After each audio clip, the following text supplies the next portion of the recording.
Hi, it's Tom from Pembrokeshire Coast National Park. It's a beautiful sunny warm day in early April. At the beginning of spring we enjoy the tree blossom coming out to welcome a new season.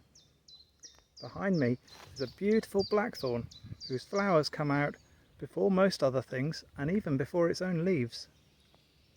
What other things can we find today? The apple trees are just coming into flower, and the pears. This honeybee is collecting nectar and pollen and taking it back to her colony to store. It's a really busy time for pollinating insects. Many trees provide fruit and berries for us, birds and other animals.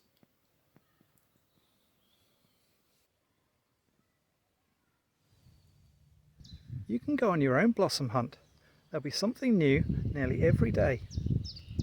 You can use a spotter sheet or identification guide like this if you don't know the names. In Japan, people have special springtime picnics to celebrate the cherry and the plum blossom.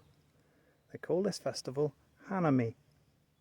Why not make your own spring blossom picnic right here in Pembrokeshire?